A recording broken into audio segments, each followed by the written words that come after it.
Welcome to our channel. Today we how to transfer Apple ID recovery options securely, quick tutorial step by step clearly. To begin, ensure you are logged into your Apple ID account on your device. Open the Settings app on your iPhone or iPad. Scroll down and tap on your name at the top of the screen. Select Password and Security from the options available. Tap on Recovery Key. You may be prompted to enter your device passcode. Once entered, tap on Get Recovery Key. This will display a unique recovery key. Write this key down and store it in a safe place. Now, let's move to the alternative recovery options. In Password and Security, tap on Account Recovery. Select Add Recovery Contact if you want to designate someone for recovery support. Choose a contact from your list or invite a new person. Follow the prompts to send them an invitation. To remove any previous recovery contacts, go back to the same section. Select the contact you wish to remove and tap Remove Contact.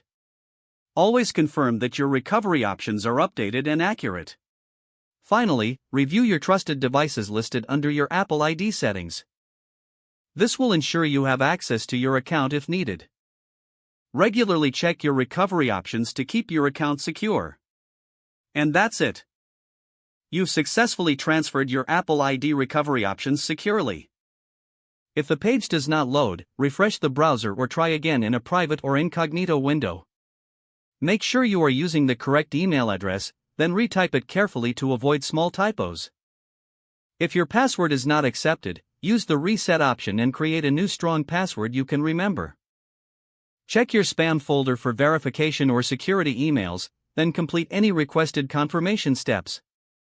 Enable two-factor authentication if available to improve account security and reduce unauthorized access risk. After signing in, review your profile details so your contact information and settings are accurate and current. If you see an error message, note it down and try again after restarting your device and internet connection. Log out when you finish, especially on shared devices, to keep your account and payment information secure. If the page does not load, refresh the browser or try again in a private or incognito window. Make sure you are using the correct email address, then retype it carefully to avoid small typos. Don't forget to like this video and subscribe to our channel for more step-by-step tech guides.